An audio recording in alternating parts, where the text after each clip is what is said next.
Sebelum kita belajar firman, mari kita berdoa. Terima kasih Tuhan, di mana bukti bahwa pemeliharaan Tuhan nyata dalam hidup kami. Kami boleh ada sampai hari ini. Dari setiap kesaksian yang kami dengar, membuktikan bahwa Tuhan adalah penolong kami yang hidup. Engkau Allah yang tidak pernah meninggalkan kami. Engkau selalu bersama kami dan Engkau tahu apa yang kami butuhkan. Karena itu Tuhan, ajari kami untuk tetap semakin setia dan beriman kepadamu, bahwa Engkau adalah Allah yang tidak pernah mengecewakan kami. Engkaulah kekuatan kami dalam hidup ini, dan biarlah kami semakin bersandar kepadamu dan sadar bahwa kami hidup, kami perlu Engkau. Karena itu Tuhan, malam ini kami ada di sini, kami mau belajar lagi akan kebenaran firman-Mu, sadar bahwa di akhir zaman ini banyak pengajaran yang sesat.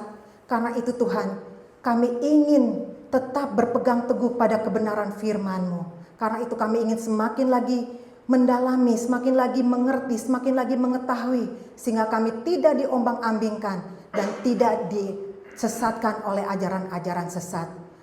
Tolong hamba-Mu ini Tuhan yang lemah dan terbatas dipakai oleh Engkau sebagai alat-Mu untuk menyampaikan kebenaran firman Tuhan, sehingga jemaat-Mu semakin bertumbuh di dalam pengajaran yang benar. Terpujilah Engkau Bapa, di dalam nama Tuhan Yesus kami berdoa dan mengucap syukur kepada Bapa di surga. Amin. Saudara, malam hari ini tema yang saya bawakan adalah Alkitab menjawab Mantova.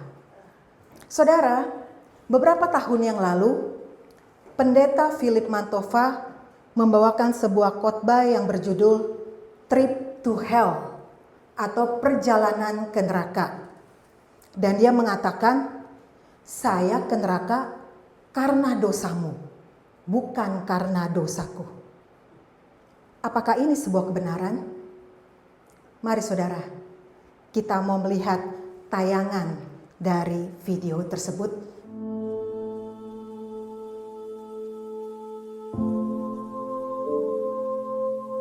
Saya tertidur setelah kita semua nyanyikan Happy New Year.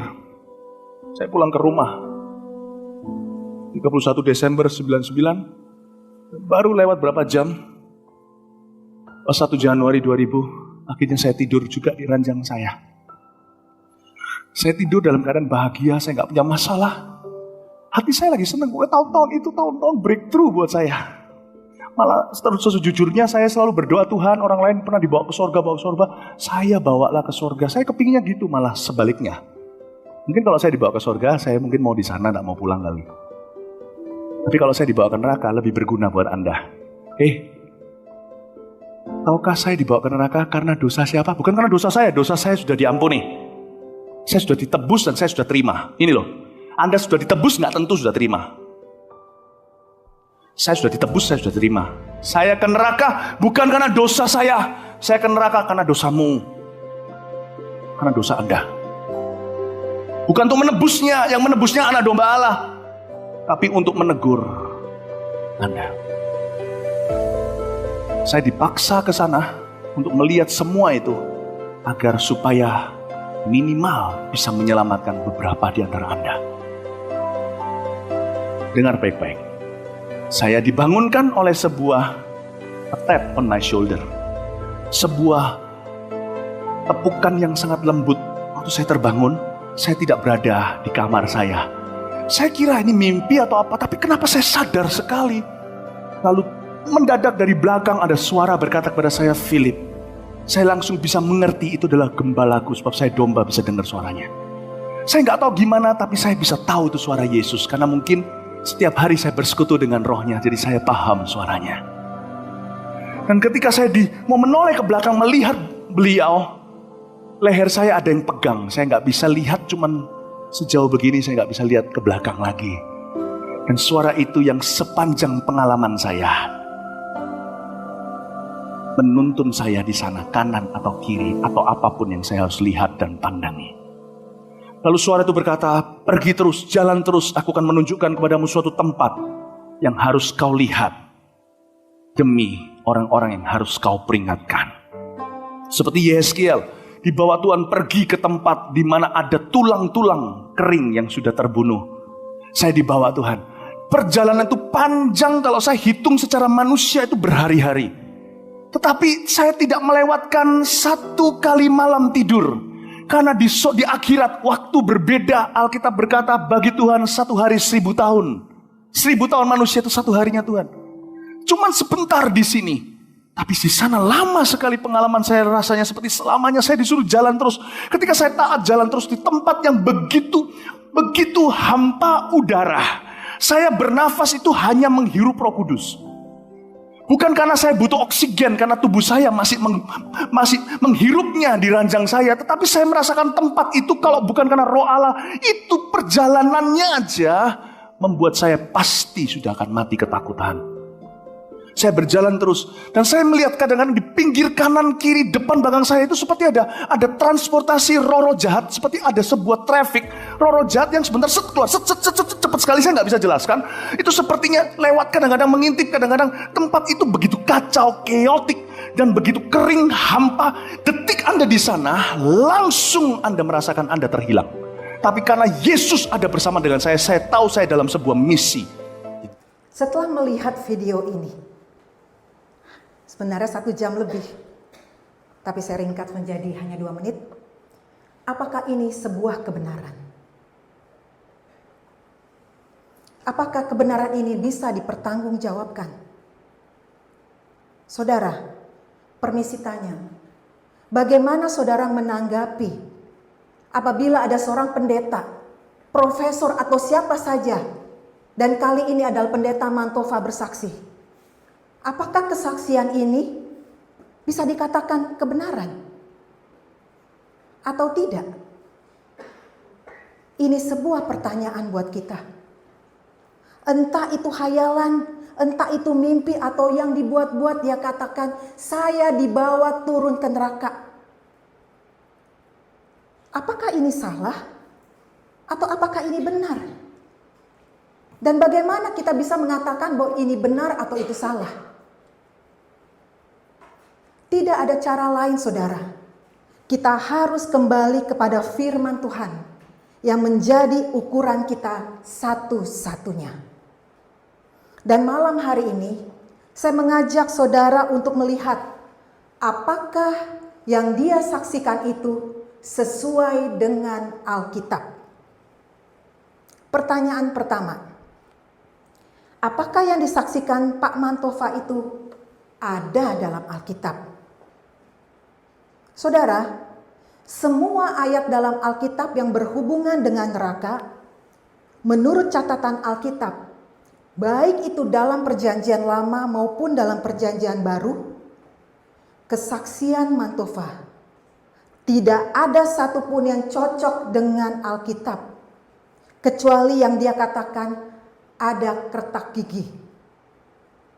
Tapi selebihnya dari itu hanya hayalan, hanya kesaksian, hanya karangan, atau kesaksian pribadi yang bersifat subjektif. Karena menurut Alkitab, kesaksian yang sah itu minimal harus 2 orang. Mari saudara kita lihat, apakah ada dalam Alkitab. Dia ngomong seperti ini. Pertama, saya dibawa ke neraka berguna bagi Anda. Itu tidak ada dalam Alkitab. Yang kedua, saya dibawa ke neraka bukan karena dosa saya, tapi dosa Anda. Itu tidak ada dalam Alkitab.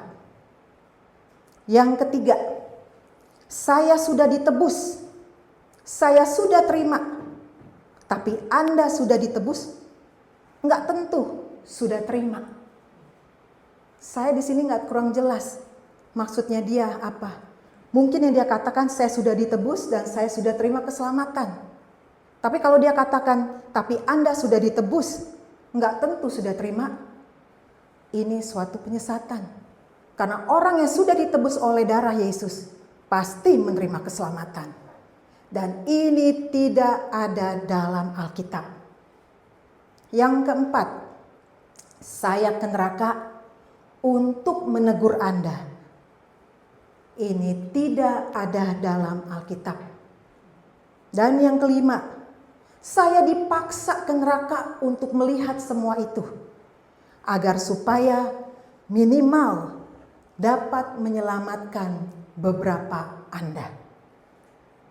Kalimat ini juga tidak ada dalam Alkitab. Dan kalau kita mau teruskan saudara, masih banyak kalimat-kalimat lainnya. Tapi durasi dari video itu adalah 1 jam lebih. Kalau kita mau bahas satu persatu, kita bisa nginep di gereja ini. Kesimpulannya, ini adalah keliru, tidak ada dalam Alkitab, dan jangan diikuti. Jadi siapapun juga hari ini yang mengatakan dia pergi ke sorga ataupun ke neraka, saudara jangan cepat-cepat untuk menerimanya. Karena ini jelas keliru. Dan kesimpulan awal kita, kesaksian Pendeta Mantova tidak ada dalam Alkitab. Ketika diuji dalam Alkitab tidak ada. Jadi ini hanyalah sebagai khayalan atau mimpi saja. Dan tidak bisa dibenarkan. Pertanyaan yang kedua. Siapa dalam Alkitab yang pernah dibawa ke neraka yang bukan karena dosanya? Saudara tahu? Siapa di dalam Alkitab yang pernah dibawa ke neraka yang bukan karena dosanya? Ya, cuma Tuhan Yesus saudara yang turun ke dalam kerajaan maut. Apa itu kerajaan maut? Kerajaan maut adalah tempat kumpulan roh atau penjara roh yang ada dalam 1 Petrus 3 ayat yang ke-19 dan ayat yang ke-20. Dan Yesus turun ke dalam kerajaan maut adalah untuk memproklamirkan kemenangannya atas kuasa dosa, kuasa maut, dan kuasa iblis. Orang yang sudah meninggal ada 2 tempat. Yang percaya pergi ke Firdaus dan yang tidak percaya pergi ke kerajaan maut menunggu nanti hukuman neraka selama-lamanya. Jadi kesaksiannya Pendeta Mantova ini gak jelas. Apakah yang dia sebutkan itu kerajaan maut atau neraka? Tapi yang pasti dalam Alkitab tidak ada seorang pun yang punya contoh seperti itu. Hanya Yesus. Itu pun Yesus pergi ke kerajaan maut adalah untuk memproklamirkan kemenangannya. Enggak ada untuk menebus dosa-dosa manusia yang berdosa. Enggak ada saudara. Jadi siapa saudara turun ke neraka? Mau menyaingi Yesus? Lalu nanti kembali dengan membawa jasa. Gara-gara kamu perlu turun supaya orang bertobat. Orang percaya perginya ke Firdaus, bukan ke neraka.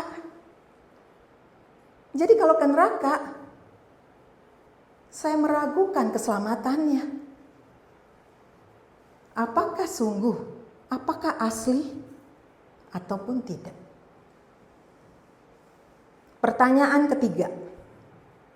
Di dalam Alkitab juga tidak ada catatan karena dosa manusia yang tidak bertobat.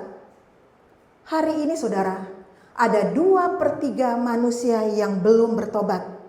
Lalu ditanggungkan kepada seorang pendeta untuk pergi turun ke neraka untuk memperingatkan orang yang hidup. Ada contoh nggak yang mirip seperti ini? Ada, yaitu orang kaya yang mati. Orang kaya yang meninggal, dia minta Lazarus untuk mencelupkan ujung jarinya ke dalam air. Lalu dimasukkan ke lidah, dirasakan di lidahnya supaya dia ada suatu segar ya, karena dia kepanasan. Lalu si orang kaya ini minta kepada Lazarus untuk menceritakan kepada saudara-saudaranya yang ada di bumi, agar supaya kelima saudaranya itu supaya bertobat. Jadi kerinduan orang yang meninggal itu supaya ada yang bisa menceritakan Injil. Lalu dia minta Lazarus kembali ke bumi. Tapi apakah permintaannya diterima, saudara? Tidak. Permintaan orang kaya itu ditolak. Kenapa? Sebab di bumi itu sudah ada nabi, sudah ada pengkhotbah, sudah ada firman. Jadi sudah cukup. Nggak perlu lagi orang yang melihat ke neraka lalu menceritakan supaya orang bertobat. Jadi sebenarnya perlu nggak seorang mantofat turun ke neraka lalu lihat-lihat dulu baru mengabarkan pertobatan kepada orang-orang yang masih hidup? Tidak perlu, saudara. Itu berlebihan dan tidak ada catatannya di Alkitab. Sebab Injil sudah cukup. Salib Kristus sudah cukup. Kebangkitan Kristus sudah cukup. Penginjil sudah cukup. Pemberita Injil sudah cukup. Ada pendeta, ada gembala, ada evangelis. Itu sudah cukup. Enggak perlu mantofat turun ke neraka. Ataupun juga kita nggak perlu ada tambahan-tambahan penglihatan mantofat supaya orang bertobat. Kenapa, saudara? Atau sebabnya apa? Sekali lagi, sebab Injil sudah cukup untuk pemberitaan Injil. Kita nggak perlu lagi ekstra kesaksian orang yang turun ke neraka. Sebab Injil Kristus lebih besar dari kesaksian seorang mantofat. Injil Kristus lebih powerful dari kesaksian seorang mantofat. Kita nggak perlu itu, kita nggak butuh itu. Contohnya apa, saudara? Seperti gambar ular ditambah kaki. Berlebihan kan kalau gambar ular ditambahin kaki. Jadi itu nggak perlu. Dan gak ada dalam catatan di Alkitab. Injil sudah sempurna. Salib sudah sempurna. Yesus mengatakan, beritakan Injil. Itu sudah cukup. Injil adalah salib Kristus dan kebangkitan Kristus. Itu sudah lebih dari cukup. Kita gak perlu lagi tambahan kesaksian siapapun. Mau pendeta siapapun, mau nabi siapapun, mau penginjil siapapun yang ngaku-ngaku pergi ke sorga ataupun ke neraka. Itu pasti palsu kalau tidak cocok dengan Alkitab. Jadi kesimpulannya, setiap kesaksian, setiap khotbah, setiap klaim wahyu, ataupun sesuatu yang mau sejajar dengan Alkitab, ujilah dengan Alkitab. Alkitab lebih dari cukup. Kematian Kristus lebih dari cukup. Kebangkitan Kristus lebih dari cukup. Dan kenaikan Kristus ke sorga lebih dari cukup. Jadi gak perlu lagi ada tambahan supaya orang bertobat. Cukup pemberitaan Injil plus Roh Kudus datang untuk menginsafkan orang dari dosa. Untuk menginsafkan orang kepada kebenaran, yaitu Kristus. Untuk menginsafkan bahwa Kristus adalah hakim segala hakim. Jadi jangan merasa diri sendiri itu sebagai wahyu yang mau menyaingi Injil. Jadi kesimpulannya, saudara, kesaksian pendeta Mantova itu dia ingin menyaingi Injil Kristus. Dan kalau terus-menerus dengan pemberitaan begitu, sebenarnya dia sedang mengabaikan salib Kristus dan kebangkitan Kristus. Dan mengajak pendengar untuk menyimpang kepada Injil buatan sendiri. Dengan kata lain, dia turun ke neraka supaya orang bertobat. Itu tidak benar. Roma 1 ayat 16. Injil adalah kekuatan. Kita baca sama-sama ya. Roma 1 ayat 16. Kalau saudara sudah mendapatkan. Roma 1 ayat 16. 1, 2, 3. Sebab aku mempunyai keyakinan yang kokoh dalam Injil. Karena Injil adalah kekuatan Allah yang menyelamatkan setiap orang yang percaya. Pertama-tama orang Yahudi, tetapi juga orang Yunani. Jadi saudara, dua tiang Injil, yaitu salib dan kebangkitan.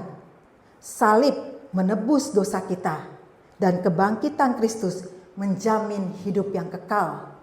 Ditambah dengan kenaikan Kristus yang memastikan kita kalau kita pulang akan pulang ke rumah Bapa di sorga.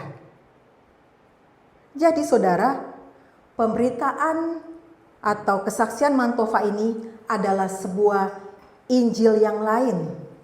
Mirip dengan jemaat Galatia yang telah dikacaukan oleh pengajaran-pengajaran palsu di zaman itu. Kita baca dalam Galatia 1 ayat yang ke-6 sampai ayat yang ke-7. Galatia 1 ayat yang ke-6 sampai dengan ayat yang ke-7. Kalau sudah ketemu kita baca sama-sama. 1, 2, 3. Aku heran bahwa kamu begitu lekas berbalik daripada Dia yang oleh kasih karunia Kristus telah memanggil kamu dan mengikuti suatu Injil lain yang sebenarnya bukan Injil. Hanya ada orang yang mengacaukan kamu dan yang bermaksud untuk memutarbalikkan Injil Kristus. Jadi, kenapa kita boleh mengatakan bahwa ini adalah Injil lain? Karena ini jelas saudara, guru palsu yang mengajarkan penyesatan. Salib Kristus sudah menebus dosa saudara. Dan kebangkitan Kristus sudah menjamin hidup yang kekal. Ditambah dengan kenaikan Kristus yang menjamin saudara pasti masuk surga. 1 Korintus 15 ayat yang ketiga berkata, sebab yang sangat penting telah kusampaikan kepadamu, yaitu apa yang telah kuterima sendiri, ialah bahwa Kristus telah mati karena dosa-dosa kita sesuai dengan kitab suci, bahwa Ia telah dikuburkan dan bahwa Ia telah dibangkitkan pada hari yang ketiga sesuai dengan kitab suci. Jadi nggak ada hubungannya Injil dengan Mantova yang turun ke neraka. Selain kesaksiannya tidak ada dalam Alkitab, hanya bersifat pribadi dan juga tidak sah. Karena hanya ada satu orang atau satu pribadi yang menyaksikan itu. Itu subjektif. Dan yang melanggar prinsip Injil supaya orang bertobat. Jadi saudara, Injil adalah kekuatan yang menyelamatkan manusia. Bukan kesaksian manusia yang menyelamatkan. Itu tidak benar. Jadi prinsip bertobat adalah mendengarkan Injil Kristus dan dipertobatkan oleh Roh Kudus. Sebab kedatangan Roh Kudus adalah untuk menginsafkan manusia. Yohanes 16 ayat yang ke-8. Saudara baca di rumah. Jadi kalau orang bisa bertobat dari kesalahannya, itu bukan jasa pendeta, tapi itu harus jasa Kristus dan Roh Kudus. Jadi gak ada hubungannya pendeta turun ke neraka supaya orang bertobat. Gak ada saudara. Itu pasti Injil lain. Injil yang palsu. Jadi kesimpulannya, saudara mau mimpi, saudara mau kasih kesaksian pribadi, ataupun juga khotbah oleh pendeta manapun, siapapun, ujilah dengan Alkitab sebagai satu-satunya ukuran keselamatan, moral, dan kehidupan sehari-hari. Dan saudara harus berhati-hati. Di akhir zaman ini, banyak orang lupa diri. Banyak orang menonjolkan diri. Dan kemudian mendiskreditkan salib Kristus dan kebangkitan Kristus. Saudara harus pegang dua tiang Injil, yaitu salib Kristus dan kebangkitan Kristus sampai Kristus datang kembali. Enggak perlu ada tambahan A, B, atau C. Peganglah dua tiang Injil ini. Dan yang terakhir, izinkan saya dengan hormat mengatakan, Pak Pendeta Mantova, saudara perlu bertobat. Kembali kepada prinsip Alkitab, bukan kepada kesaksian pribadi. Jangan mengagungkan kesaksian pribadi, tapi tinggikanlah Kristus. Mari saudara, kita berdoa. Tuhan, terima kasih untuk pemberitaan firman Tuhan yang singkat ini pada malam ini. Sadar kami hidup di tengah dunia yang tidak semakin baik, tapi dunia ini semakin jahat. Karena dunia ini akan berakhir. Karena itu Tuhan, tolong setiap kami untuk tetap berdiri di atas kebenaran firman Tuhan. Sehingga kami tidak mudah diombang-ambingkan atau dipermainkan oleh dunia ini. Tapi kami tahu jelas mana yang benar dan mana yang tidak. Oh Tuhan Yesus, tolong setiap kami sebagai anak-anak-Mu untuk semakin hari semakin belajar dan mengerti kehendak-Mu dan melakukannya. Sehingga melalui kehidupan kami pun kami boleh menjadi berkat, nama Tuhan dipermuliakan dan boleh bawa jiwa kepada Tuhan. Terima kasih Tuhan, tolong setiap kami untuk lagi terus mau belajar dan diberikan hati diajar oleh kebenaran-Mu. Terima kasih Bapa, malam hari sudah menjadi bagian dari kami. Kalau sebentar kami akan pulang ke rumah kami masing-masing, biarlah tuntunan dan pertolongan Tuhan ada beserta dengan kami. Dan biarlah firman Tuhan menjadi dasar dalam kehidupan kami. Di dalam nama Tuhan Yesus, kami berdoa dan mengucap syukur kepada Bapa di surga. Amin.